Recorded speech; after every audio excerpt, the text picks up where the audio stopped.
prestasi yang memberangsangkan 2008, 2009, 2010, 2011 disebabkan kerana PKR memerintah ketika itu.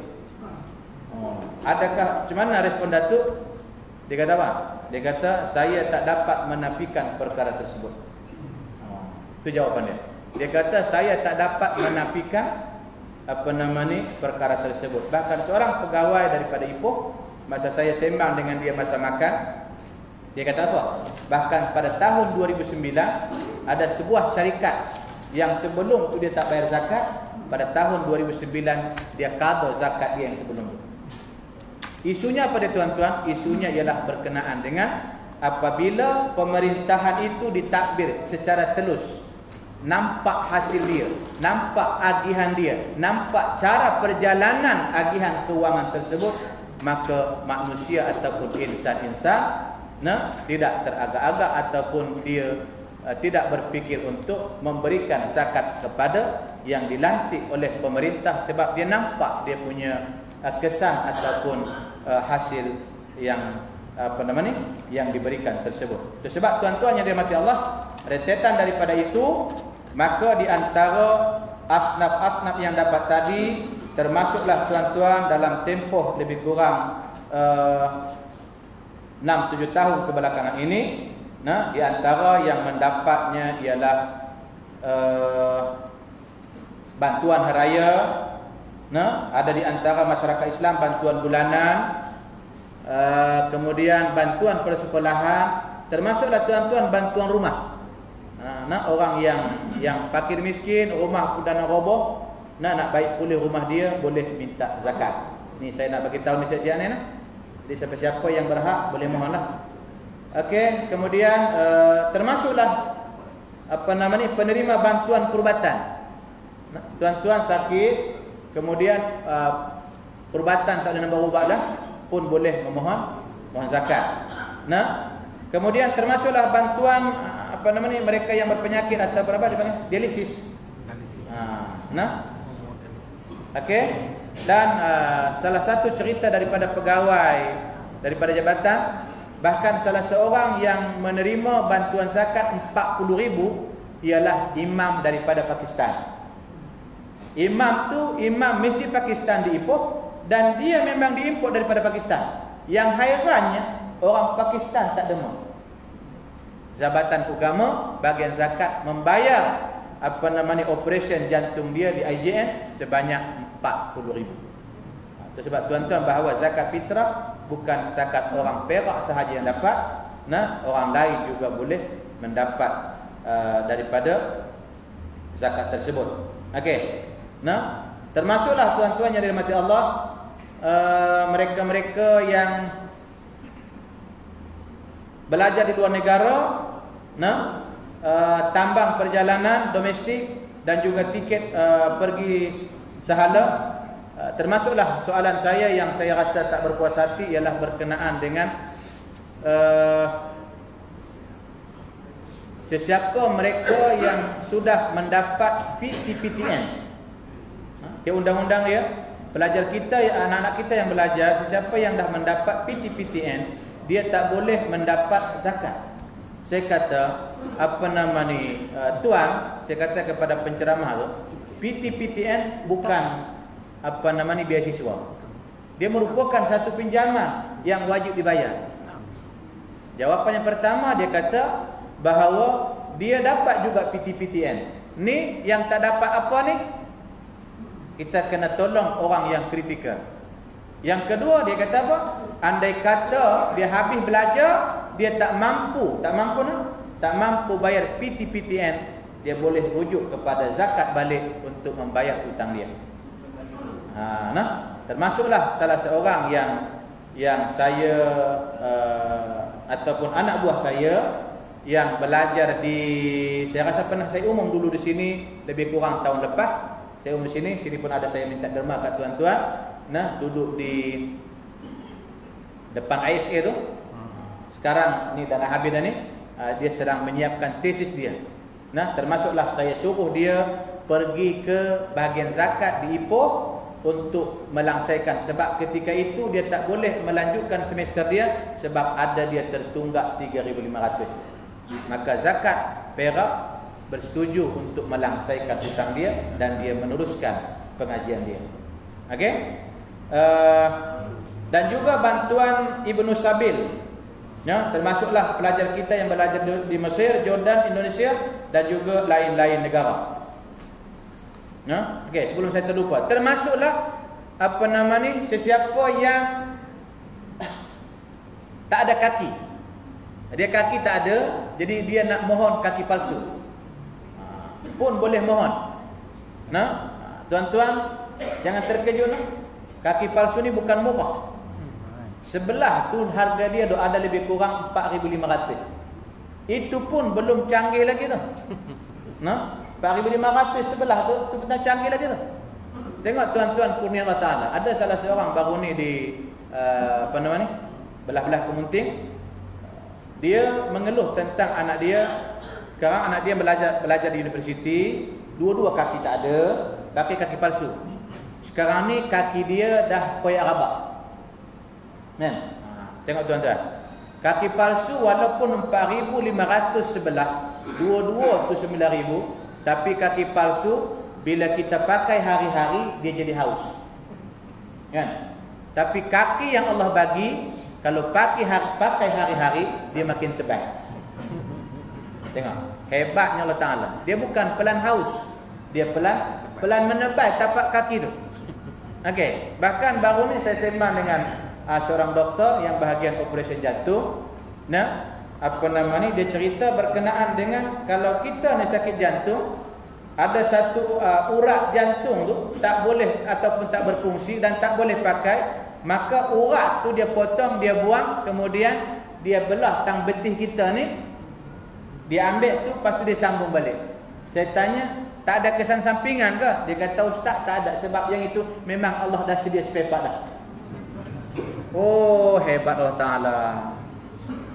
Nah, Allah tahu dah suatu hari kamu yang paling susah kamu nak berubat ataupun kos yang paling mahal ialah apabila jantung kamu rosak. Allah tahu dah. Nah, jadi Allah sediakan spare part siap-siap. Pasal kalau nak ambil urat gadung, urat ubi kan tak boleh pakai. Ya. Lalu dia ambil tang betih, kemudian dia potong, dia cabut kemudian dia pindahkan balik. Okey, tuan-tuan yang dirahmati Allah, itu sebagai tanda bersyukur kepada Allah. Jangan satu fenomena yang hari ini. Nah, tadi saya dah buka internet, Allahu Akbar kabira. Saya melihat bagaimana proses pertukaran jantina daripada perempuan kepada lelaki. Oh, nah. Saya lupa lama web dia tu. Nah, tuan-tuan, dia seorang perempuan. Kemudian bila dia nak tukar jantina, tang pohon, saya tengok mula-mula dia lukis dulu. Dia lukis tang pohon sebelum dia potong, dia lukis dengan pen, dia lukis dulu macam mana nak potong, macam mana operation. Dia akan ambil kulit pohon dengan dia buat daging tu sikit. Bila dia buat daging tu baru dia buat macam sosis, tahu sosis? Kan? Nak buat anu? Jangan tuan-tuan, jangan gelam. Nak buat anu. Jadi dia ada bentuk tadi, kemudian dia ambil daging tu, kemudian dia balut. Cara dia pusing tu, Allah, doktor pun canggih juga. Nah, cara dia pusing daging pohon yang luar ni, bila dia balut tadi yang daging tu, memang sebiji macam anu lelaki. Cukup sifat. Bila dia buat anu lelaki, kemudian dah sembuh, dia sunat pula tu. Oh, canggihnya. Dia sunat. Pasal nak dapatkan bentuk tu, dia kena sunat balik. Nah, kemudian baru dia masukkan dua besi. Dia masukkan dua besi di dalam anu tu, kemudian barulah dia sambungkan pula besi tu kepada organ dalaman. Oh, bila siap tu boleh berfungsi macam lelaki. Cuma dari segi sama ada dia mengeluarkan air mani, wallahu a'lam. Nah, tu dari kecanggihan teknologi boleh buat. Tapi walau macam mana pun kesan sampingan dia, doktor mengakui kesan resiko dia tetap besar. Okey? Nah, saya bagi contoh tuan-tuan, siapa tuan-tuan yang memakai kereta yang manual? Nah, tiba-tiba tuan-tuan pergi kedai tukar kepada auto. Boleh buat. Sebab memang dia punya tang kelas tu memang di situ dia ada getah. Bila buang getah tu boleh bubuh situ tang kelas tu. Memang boleh buat, tang gear boleh buat, tapi kesan pada kereta tersebut jangka panjang tetap tak sama seperti yang manual yang ori tu. Begitulah. Nah, tu dalam bab kereta. Begitulah ciptaan Allah Subhanahu Wa Taala. Kalau kamu buat apa yang Allah dah bagi tu, kamu ubah, jaga. Tapi kalau kamu bukan nak ubah yang Allah bagi tu, kamu sempurnakan. Contoh jantung sakit tadi, nah, kemudian dia belah tang betih tu, diambil urat tersebut, sambung balik pada jantung tu. Yang hak tu tak apa. Begitulah kita sepatutnya sentiasa bersyukur dan taat kepada perintah Allah Subhanahu Wa Taala. Nah, tuan-tuan muslimin, muslimat yang dirahmati Allah Taala. Jadi ini di antara peranan. Dan yang terakhir tentang zakat ni ialah mana-mana tuan-tuan yang sebelum ini tiap-tiap bulan ataupun selalunya tiap-tiap bulan lah bayar zakat, bayar hasil dalam negeri. Tiap-tiap bulan potong gaji.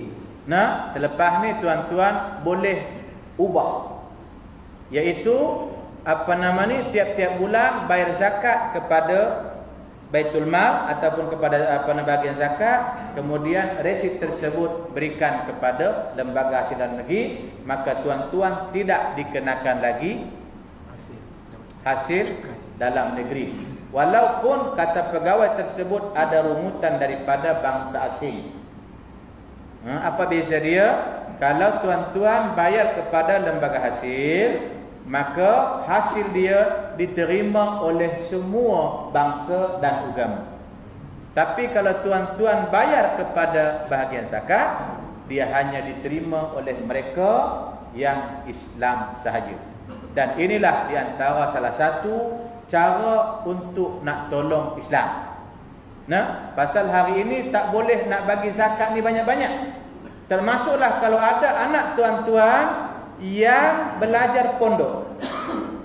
Nah, pun dalam majlis dialog tersebut, datuk tersebut dia bersetuju untuk mengkaji semula, bawa perkara ini kepada pihak yang lebih tinggi lagi supaya dinaikkan allowance ataupun bantuan pelajar-pelajar pondok, nah, daripada 1,200 setahun supaya dinaikkan lagi kepada yang munasabah dalam perbelanjaan hari ini. Nah, termasuklah soalan saya, kenapa pasti tidak mendapat bantuan zakat? Dia kata pasti juga boleh mendapat bantuan zakat.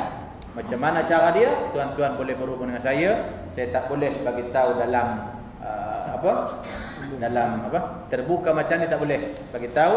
Tapi siapa-siapa tuan-tuan yang menguruskan pasti, boleh telefon saya macam mana nak buat ustaz supaya boleh juga dapat bantuan, sama ada untuk pelajar ataupun untuk guru yang berkenaan. Sebab terlalu sedih tuan-tuan, yang mengajar pasti ni hanya lebih kurang RM170 ke RM200 sahaja sebulan. Nah, itu pun orang merungut. Dia kata kenapa iuran pasti ni mahal?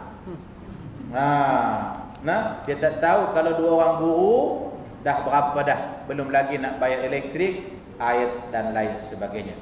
Nah, okey, ini juga adalah yang dikategorikan sebagai hak kita sebagai orang Islam, dan juga anak-anak kita sama ada lelaki ataupun perempuan. Okey. Jadi dalam perwarisan tadi Allah sebut lirijali nasibun, kemudian walin nisa'i pun Allah habaq juga nasibun. Maknanya apa dia? Bagi orang lelaki ada hak bahagian dari harta peninggalan ibu bapa dan kaum kerabatnya. Dan bagi orang wanita ada hak bahagian pula daripada harta peninggalan ibu bapa dan kerabatnya, baik sedikit atau banyak mengikut bahagian yang telah ditetapkan oleh Allah Subhanahu Wa Taala. Dan begitu juga kaum wanita mempunyai hak untuk mengurus dan mengatur harta bendanya sendiri menurut yang dikehendakinya tanpa mendapat izin lebih dahulu daripada seseorang yang lain, asal sahaja dia masih dalam keadaan berakal dan dewasa. Yang ketiga, A, B, C, D. Yang keempat. Nah, yang keempat ialah di antara hak wanita lagi ialah untuk mendapatkan mahar ataupun mas kawin. Nah, Allah dan juga hak wanita juga mendapat nafkah walaupun mereka sudah diceraikan. Dalam masa iddah mereka wajib mendapat nafkah. Itu hak mereka. Allah sebut dalam Al-Quran surah An-Nisa ayat yang keempat, wa atun nisaa saduqatihinna nihlah. Berikanlah mas kawin ataupun mahar kepada wanita yang kamu nikahi sebagai pemberian wajib. Nah, ini diantara hak wanita. Tuan-tuan yang mati Allah, saya nak tanya, saya tak pasti sini saya cerita tak bahawa ada seorang hamba Allah Ta'ala, dia bertanya kepada saya berkenaan dengan dia nak adik ipar dia nak pinjam duit dia 8,000. Ada saya cerita tak? Ada cerita lagi ni? Ada. Okey. Nah, ceritanya ada satu tempat Taiping dekat daripada sini, lebih kurang dalam 1,5 kilometer daripada masjid ni, tempat tersebut. Dia tanya saya, Ustaz, apa pendapat Ustaz? Saya adik ipar dia minta tolong nak pinjam duit 8,000 sebab dia nak ambil anak angkat, okey, daripada seorang perempuan yang tak mahu anak tersebut. Saya kata, saya ada 2-3 jawapan yang saya nak jawab. Saya kata yang pertama, kalau nak ambil, pastikan ada rekod daripada hospital ataupun daripada Jabatan Kebajikan Masyarakat.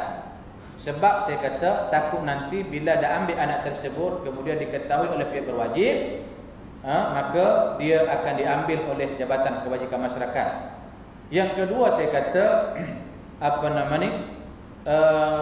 bila rekod tak ada, nanti persekolahan budak ni kan susah nak uruskan sebab dia tak ada kad pengenalan ataupun identiti. Nah, yang ketiga saya kata tengok sama ada, kalau dia kata dia tak mahu anak ni, tapi dia kata kalau nak anak ni tolong dia bayar kos dia melahirkan anak tu dan juga perubatan dia, saya kata yang hak tu boleh bincang. Tapi kalau dia kata bagi kat dia 8,000, saya kata ini dah jual beli anak, manusia, haram hukumnya diperjualbelikan atau memperdagangkan manusia. Okey. Isunya ialah bahawa bila disiasat rupanya ini dah kali ketiga dah. Umur baru lebih kurang 14 ataupun 15 tahun. Ni dah kali ketiga. Saya kata kalau hak ni mungkin jatuh kepada yang haram. Sebab saya kata kalau nanti ni bayar 8,000 kan, tahun depan dia tengok tahun ni 8,000, tahun depan naik lagi harga petrol, takut dia naikkan lagi, baru ni pun naik sekupang kan. Tuan-tuan tak perasan lah, tuan-tuan banyak duit tak faham. Tahun depan takut dia naikkan pula 10% pula. Jadi kalau inilah caranya, seolah-olah kita telah menolong dia untuk berbuat zina tiap-tiap tahun, kan? Mungkin hari ini dia jual kat sini, mungkin tahun depan ada orang tawar pula 25,000. Inilah yang berlaku dalam kehidupan manusia apabila agama diketepikan. Sedangkan dalam Islam dia dah hak, tapi dengan syarat kadang ada ijab kabul. Ini tuan-tuan bayang, tak ada bayaran tak tidak. Sedangkan kalau dia menikah, bila lelaki menikahi dia, maka di antara hak yang dia perlu dapat daripada lelaki tersebut ialah saduqatihin, ialah mas kawin ataupun mahar. Yang kedua ialah yang dia dapat juga nafkah. Allah rakamkan dalam surah Al-Baqarah ayat 233, wa 'alal mauludi lahu rizquhunna wa kiswatuhunna bil ma'ruf, dan kewajiban ayah memberi makan dan pakaian kepada para ibu dengan cara yang ma'ruf, dengan cara yang baik. Maknanya si isteri yang ada suami, dia wajib mendapat nafkah Itu hak dia. Tak boleh abaikan. Oh, anak tu bagi makan, yang maknya tak bagi makan. Tak boleh macam tu. Okey. Yang seterusnya, yang kelima ialah di antara hak perempuan lagi, hak mengasuh anak yang masih kecil apabila terjadi perceraian dengan suami. Kita tuan-tuan lelaki ni tak payah nak ni lah. Tak payah nak pergi mahkamah, nak bayar juta dan sebagainya. Memang itu dalam Islam hak dia. Kalau tuan-tuan ambil anak tersebut, tuan-tuan berdosa. Kecuali kalau dia tak mau. Itu pun kalau dia tak mau pun bukan kita yang menjaganya, tapi mak dia ataupun opah kepada budaknya. Kecuali kalau didapati contohnya dia pun jenis merewang juga, maknya pun papa kedana juga, maka barulah kita boleh dapat hak penjagaan anak kita tersebut. Tuan-tuan jangan marah. Jangan kata ini anak aku, hak ni aku bagi orang. Tak. Dia juga ada hak untuk mendapat penjagaan anak yang masih kecil bila berlaku perceraian. Sebab kita kena faham konsep Islam.